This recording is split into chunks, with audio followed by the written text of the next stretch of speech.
کرنا پڑے گا, اور اگر ہٹا دیا تو سب کچھ ٹھیک ہو جائے گا. اور اگلے دن اور نو کانفیڈنس موشن, عدم اعتماد کی تحریک جمع کروائی جاتی ہے اسمبلی میں, اور دیکھتے دیکھتے سارے ہمارے لوگ, ایک منڈی لگتی ہے سندھ ہاؤس میں, اور لوگ بیٹھنا شروع ہو جاتے ہیں.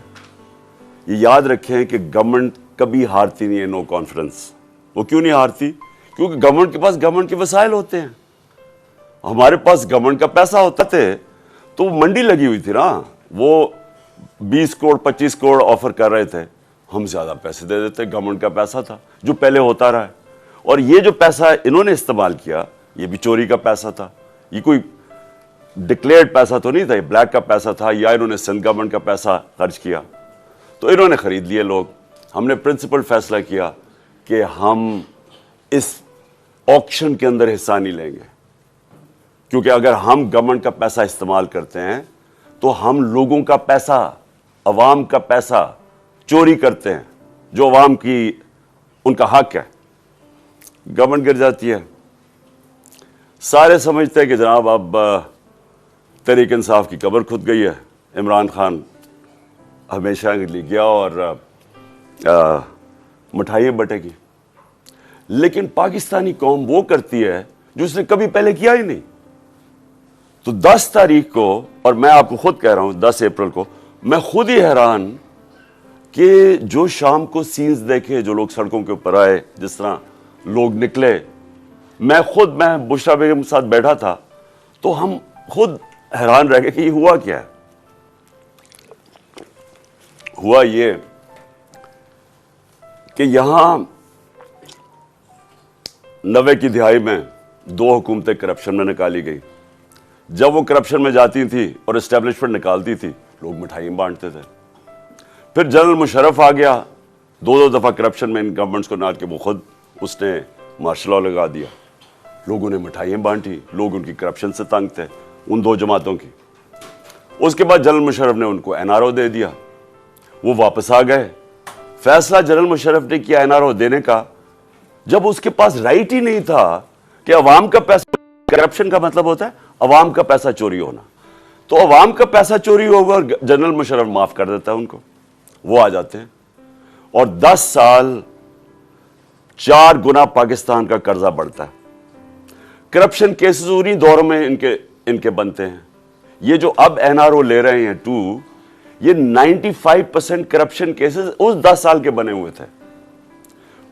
4 گنا پاکستان کا قرضہ بڑھ جاتا ہے. مجھے لوگ ووٹ دیتے ہیں اس لیے کہ لوگ ان سے تنگ تھے. اور اس کے بعد وہی اسٹیبلشمنٹ فیصلہ کرتی ہے کہ اب چینج کی وقت آ گیا, اور وہ ان کو واپس لے آتی ہے, اور یہی کانسپریسی ہوتی ہے باہر, ایک بیرونی کانسپری اندر, اور یہ فیصلہ ہو جاتا ہے. کہتے ہیں جی ہم نیوٹرل ہو گئے ہیں. نیوٹرل کا کوئی بھی مطلب لے لیں, مطلب تو یہ ہے کہ انہوں نے پتا تھا کہ سازش ہو رہی ہے, راستہ نہیں روکا, یہ آ جاتے ہیں. اب ہوتا کیا ہے, اسٹیبلشمنٹ کو اس ملک میں عادت پڑ گئی تھی کہ جدھر وہ لوگوں کو دھکیلیں گے لوگ ادھر چلے جائیں گے. جب وہ چینجز لے کے آتے ہیں مٹھائیاں بنتی ہیں. اسٹیبلشمنٹ کو یہ عادت تھی.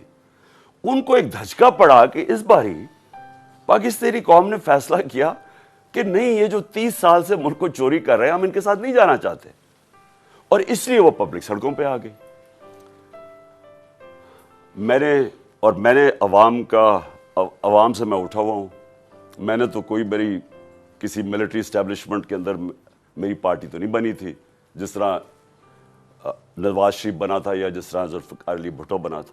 میں تو 22 سال سٹرگل کر کے عوام سے اوپر آیا تھا, تو میں نے تو عوام میں واپس جانا تھا. اور عوام نے جس طرح میں اب کیا کہوں, میری پذیرائی کی, جس طرح انہوں نے میری حوصلہ افزائی کی, میں تو خود ہی اس پہ بھی حیران رہ گیا.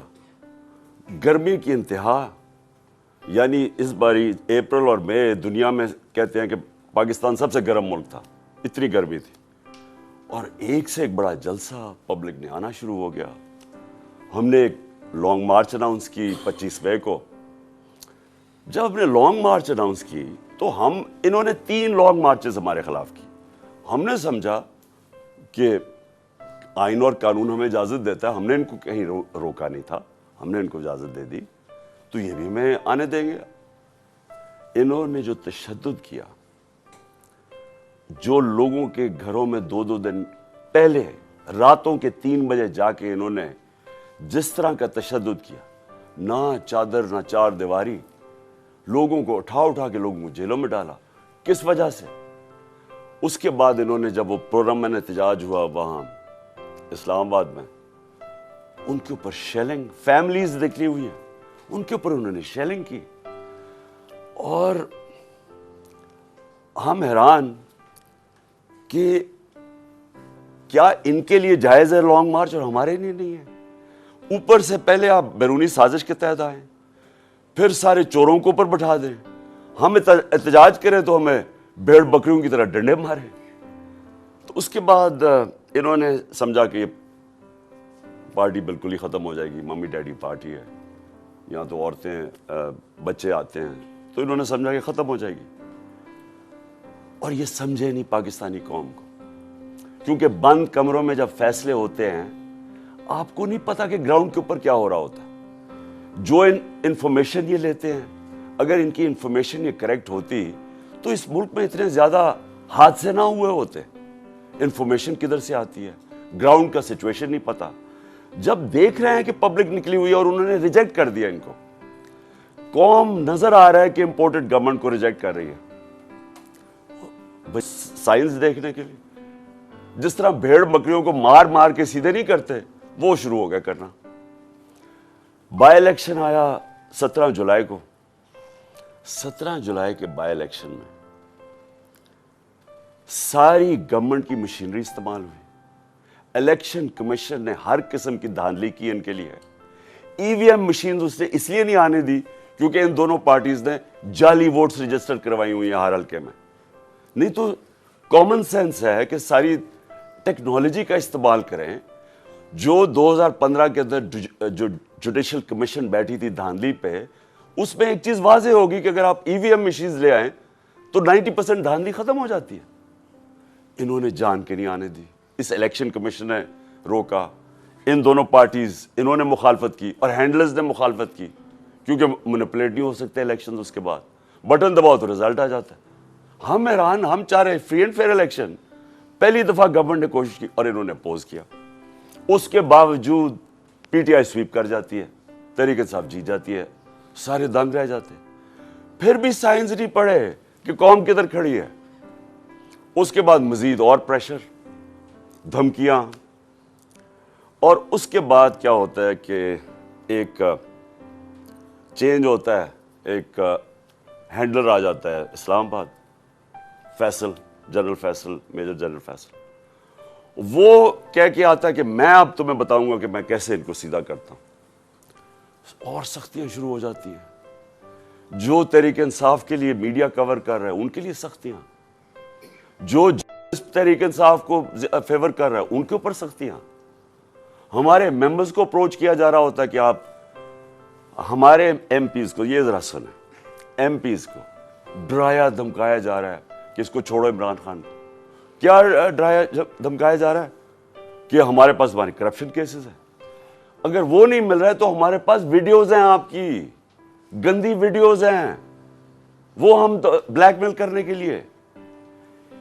یہ تماشا ہو رہا پاکستان میں کہ ہماری اپنی ایجنسیز اپنی ڈیموکریٹک پروسیس کو چلنے نہیں دے رہی اور یہ استعمال کر رہی ہیں. بجائے ریئلائز کریں کہ آپ نے غلطی کر دی ہے. لوگ چور نہیں ایکسیپٹ کر رہے ہیں, اس کے باوجود ایک غلطی کو دہراتے جا رہے ہیں اور فورس کرتے جا رہے ہیں لوگوں کو. دھمکیاں آنی شروع ہو گئی. مجھے تب پتا چلا کہ میرے اوپر ایک انہوں نے پلان بنایا, کیونکہ آپ اچھا پھر الیکشن کمیشن کو استعمال کیا جا رہا ہے کسی طرح عمران خان کو ڈسکوالیفائی کرو. فورن فنڈنگ کیس, پتا چلا وہ فورن فنڈنگ ہی نہیں ہے, اس کو ہمیں لٹکایا کہ فورن فنڈنگ میں اب پارٹی جائے گی. پتا چلا وہ پروہیبٹیو فنڈنگ ہے, اس کے اندر پارٹی ڈسکوالیفائی نہیں ہو سکتی. ادھر سے چینج کر کے توشہ خانہ آ گئے. توشہ خانہ کا سارا ریکارڈ توشہ خانہ کے اندر پڑا ہے. جو چیز بھی ہے وہ اس کے اندر پڑی ہے, اس میں کوئی گنجائش ہی نہیں ہے چوری کی. اگر آپ ہے تو وہ ایک دم پکڑے جاتی ہے. توشہ خانہ کیس چلا گیا, اس میں جی اب توشہ خانہ میں ڈسکوالیفائی کر دیتا ہے. وہ وکیل جا کے اس سے